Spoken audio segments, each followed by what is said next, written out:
Escándalo a propósito de los planes, de la pelea por las cajas millonarias, del tema de lo que Cristina ha dicho, lo que el movimiento Evita le ha contestado. Bueno, ¿cuál es la opinión de él y cómo ve qué es lo que está pasando allí? Pero déjeme que le diga cuál es mi posición desde el punto de vista editorial. Mire, se lo pregunté con toda claridad, estaba sentado aquí a Miguel Ángel Toma, al ex secretario de Inteligencia de la Nación. Le dije, ¿este es un gobierno de inútiles o son cómplices del terrorismo iraní? Cómplices, me dijo. Son cómplices, me dijo sin dudar. Los diputados Ricardo López Murphy y Gerardo Milman actuaron en consecuencia y presentaron una denuncia por encubrimiento contra los máximos responsables de la seguridad nacional: el ministro Aníbal Fernández y el jefe de los espías, Agustín Rossi. Ahora, es lo menos que se puede hacer frente a una postura de gobierno que mezcla frivolidad con irresponsabilidad criminal y complicidad con los tripulantes del avión iraní disfrazado de venezolano. Mire, el principal título de hoy, del diario La Nación de hoy, dice: nuevas pruebas confirman el vínculo del piloto del avión con los grupos terroristas. Mire, sería muy esclarecedor, yo sé que es utópico, yo sé, pero sería muy esclarecedor que pudiéramos armar una especie de conferencia de prensa, que me dejaran hacer una sola pregunta, una, a cada funcionario involucrado. Por ejemplo, arrancamos con las preguntas. Ministro Aníbal Fernández, ¿todavía sostiene que el piloto Golamreza Hazemi es un homónimo? La justicia encontró en su teléfono celular fotos de tanques, de misiles, de drones artillados y banderas que incitan a la muerte de Israel. Y además una imagen propia del piloto ya joven con el uniforme de la tenebrosa brigada Al-Quds. Son terroristas que se especializan en operaciones junto a Hezbollah, a Hamas y a la Yihad. Señor ministro, si me permite el lenguaje coloquial, homónimos, las pelotas. Secretario de Inteligencia, Agustín Rossi, ahora le toca a usted. ¿Todavía sostiene que los iraníes son instructores de vuelo?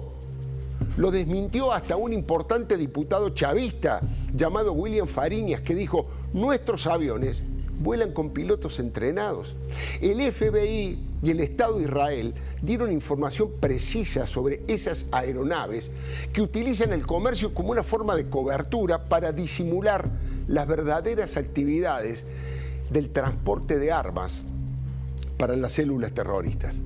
Le preguntó Rossi a su antecesora, Cristina Camaño, si había recibido una alerta al respecto. Pregunto porque el respaldo de la exfuncionaria a estos grupos tal vez hizo que esa alerta la dejara en un cajón.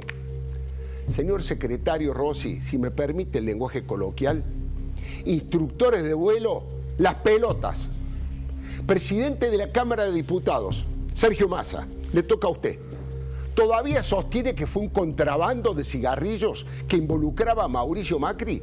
Lo digo porque por orden del presidente de Paraguay, Mario Abdo Benítez, se presentó una denuncia ante la justicia y porque Uruguay no le permitió al avión aterrizar en su territorio.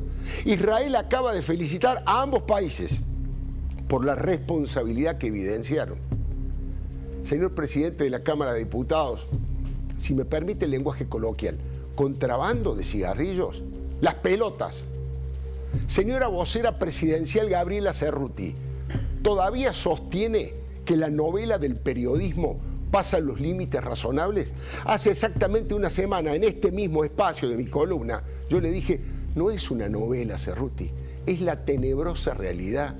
En este caso, como en la mayoría de las oportunidades, los periodistas abordaron este tema tan delicado con rigurosidad, con prudencia y sin las frivolidades que usted dijo y parte de su gobierno. Además, le dieron el contexto a los periodistas que corresponde a un país que sufrió 3 atentados terroristas de estos fundamentalistas. Hablo de la voladura de la AMIA, por supuesto, de la Embajada de Israel y del asesinato del fiscal Alberto Nisman, pocas horas antes de que concurriera al Congreso a acusar a Cristina por haber encubierto a los criminales que cometieron estos anteriores ataques que yo le mencionaba. Señora vocera, si me permite el lenguaje coloquial, novela periodística, las pelotas. señor presidente de la Nación, Alberto Fernández, ¿todavía sostiene que la oposición quiso mostrar algo que no es? ¿Algún movimiento oscuro, pero que no existió ninguna irregularidad, como usted dijo? ¿Sabe por qué se lo planteo? Porque no es una pavada que la Embajada de Israel haya dicho por escrito y con papel membretado que Irán está trabajando en consolidar bases en Sudamérica para ejecutar acciones terroristas. O que los voceros de Irán en este país, Luis Delía, Rodolfo Tailade, salieran a colocarse como escudos protectores de los pasajeros del avión que van y vienen de Ciudad del Este, de la Triple Frontera, de Caracas, de Rusia y de Teherán. Ahora, el gobierno es tan trucho que no se puso de acuerdo ni siquiera para mentir. No pueden banalizar las relaciones con las organizaciones terroristas ni con los países que las protegen y las financian. Hay un riesgo para las personas, para los organismos con sede en la Argentina. El gobierno debe garantizar la seguridad para todos los que habitan el suelo patrio. No es gratis andar por el mundo del brazo y por la calle con Maduro, con Putin, con Díaz-Canel, con Daniel Ortega o con las autoridades de Irán. No es bueno para ningún ciudadano decente que el gobierno de los Fernández nos haya colocado del lado del eje del mal. Repito que este concepto sirve para cualquier dictadura y tiranía, de los que simpatizan con Fidel Castro o de los que simpatizaban con Rafael Videla, con Jorge Rafael Videla. No es bueno quedarse pegado a los chavistas, a los estalinistas o a los fundamentalistas mesiánicos. Mientras más lejos de esa basura estemos, mejor. La democracia republicana, la defensa de la paz y la convivencia, el repudio a los terroristas, a los torturadores y a los censuradores, ese sí es el camino correcto. De lo contrario, entraremos en un túnel que tiene como final un precipicio institucional. Señor presidente, si me permite el lenguaje coloquial, mostrar algo que no es las pelotas. Le doy mi palabra y le pregunto al Toti Flores, primero nuevamente le agradezco, ¿qué sensación